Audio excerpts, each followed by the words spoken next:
gives me something to do with my hands. All right, Chantelle here with the reigning unified super welterweight champion Mikaela Mayer, 3-division champ, because she does not count the WBC interim title at lightweight to be a 4-division champ. But no, not quite.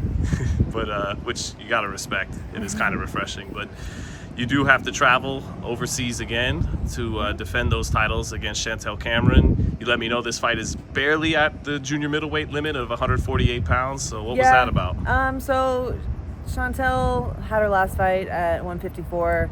She won the WBO belt there, and she's open about this. She just doesn't feel like 154 is really her weight class. I agree. It's not really my weight class either, but I have the position here, so I'm going to defend it. But she feels comfortable at 147. I wanted to continue and unify our belts instead of, just defending one.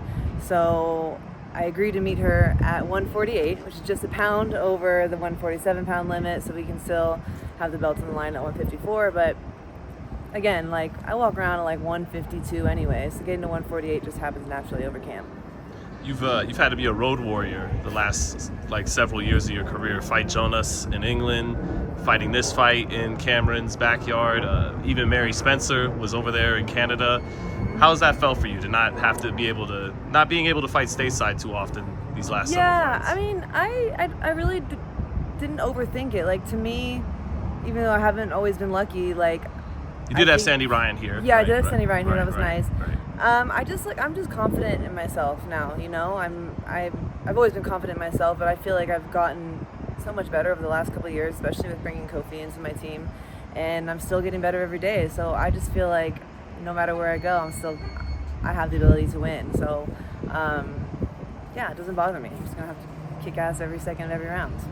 With Kofi, looks like in your clips he's trying to get you to discover your rhythm, and then you played Spice Girls to get the white girl rhythm. Will that be a difference in this fight between you and Chantelle? The Spice Girls white girl rhythm? He makes fun of me all the time about my lack of rhythm and me being a white girl, but we always go back and forth with each other. It's all fun and games.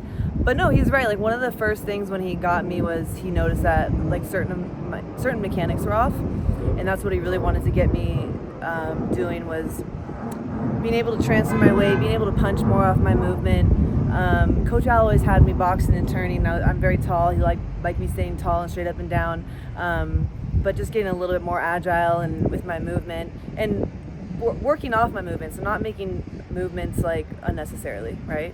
And it's given me a lot more rhythm, and my timing's better, and the volume that he makes me punch in, putting my combinations together and just transferring that weight, not being stiff, and really getting the power. And that's what's helping me get that power into my punches now, is I'm turning everything into them, and without going against the grain. I'm not hurting anymore, and I'm not cutting weight anymore. So I feel good.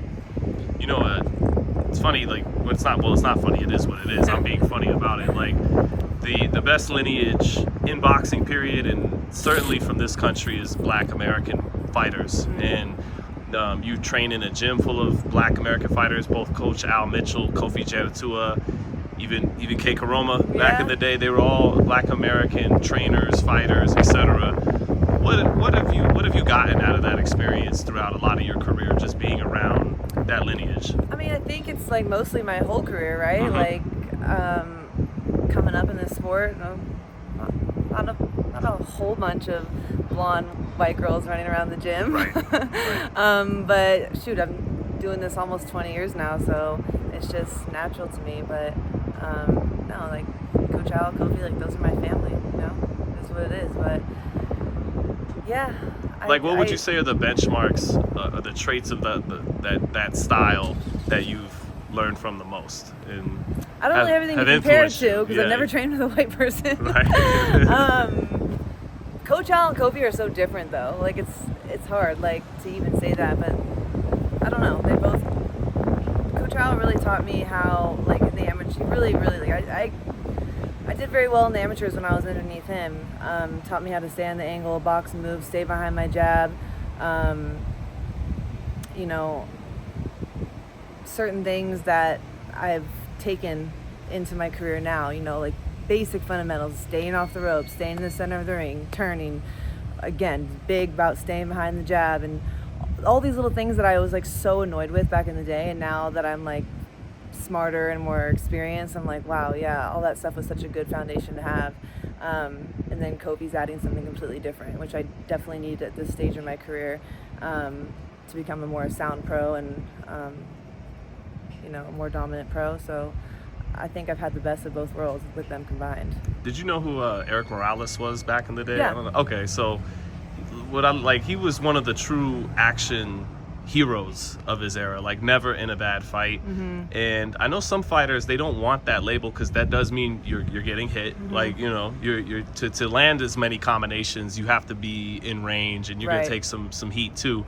But I feel like with you are like male or female, one of the true action fighters of this era, because you've been in a lot of good fights. Do you see it that way too? Do you embrace that That's exactly like how I want to be seen. I want to be seen as one of the fighters that, I've gotten knocked down, not literally, but taken a step back in my career, and I've navigated my way back to the top. I've never turned down any challenges. I've always taken the best fights back to back to back.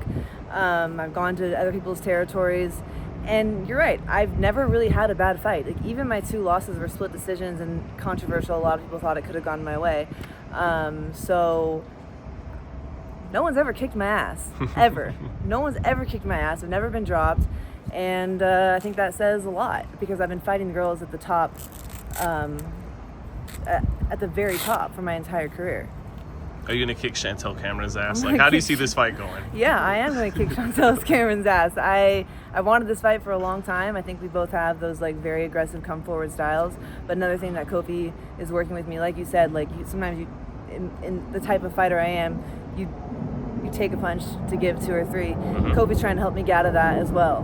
Making it more clear, not letting it get close by evening up the score. So working on my defense, working on the volume, and then my exit and all that. So I don't want it to be a dogfight in the sense where we're both just banging it out and it becomes close and hard to kind of identify who's winning every round. But I know because of our styles, there will be moments in the fight where it will be a dogfight, right? But I want to make sure I separate that and separate myself on the scorecards every single round. Her only loss was to Katie Taylor. She's the only fighter to ever beat Katie Taylor. I know that's a fight you always wanted was Katie Taylor. Looks like it won't happen because she's going to be retiring. Is this like a consolation prize at all? Do you want to one-up the efforts Katie Taylor had against her to kind of, as a consolation for never actually getting to fight Katie? No, not necessarily. I mean, I guess the next best, I did always want the Katie Taylor fight, so I guess the next best thing is to fight the only girl to ever beat her, but still not the same.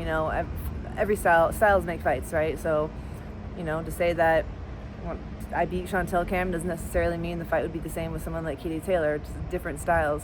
But I do think it makes a statement to beat the only girl to beat Katie Taylor. But that's just what I'm about. I feel like every fight I have, and I've had a handful of fights in the past that have really been big statement fights, and I don't plan on stopping until I hang it up. I'm not going to take any easy fights. When the day comes when I'm like, I don't know, I think I should start taking easy fights, I'm just going to quit. Mm-hmm. I'll be done. So I want to give it my best. I have 6 fights left in this contract. With MVP? Yeah, I just signed a 6-fight deal with MVP, Yeah. and I think that'll be good for me. So Mm-hmm. I want to make sure that I get the best fights I possibly can. I don't want any easy fights, but 6 hard camps, it's going to be a lot of work, and I'll be ready to hang it up if I do what I think I can do. What do you think of Katie hanging him up? What's your thoughts on her retiring and her career and the fight? For whatever reason, what would your reason be? The fight never did happen. I think I stayed at 130 too long. She was at 135, and then I moved up and I won that interim belt, the WBC interim belt at 135.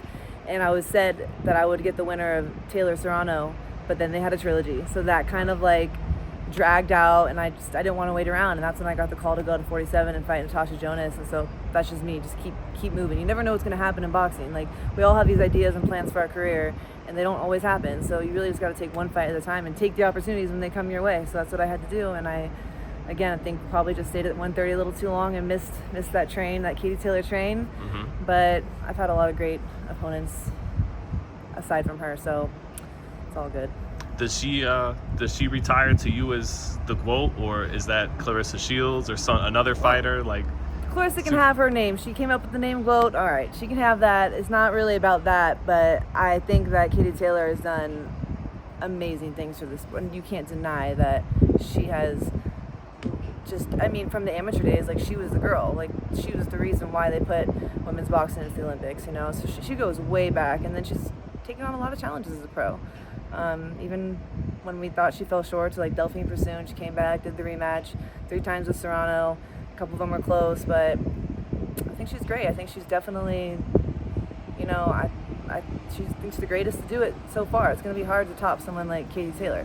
It's going to be hard to top someone and what Clarissa's done as well, you know, especially this last showing and selling out the arena and all the eyes she brought to the sport. It's going to be tough to top that too, but I don't like to pin them against each other. They're both different, and they've both done enough for the sport in their own unique way, right? So you don't see either fighter as slightly just better than the other I think that Katie Taylor has had better opposition, you know, but it's lighter weights, a little bit more challenges there. Clarissa's made her way down to 160, and the 3 names she threw out after her fight were me, Tam, and Lauren Price, and those are some tough fights. All 3 of us I think would be great fights against Clarissa Shields. So if she comes for all of us, got to give her props for that.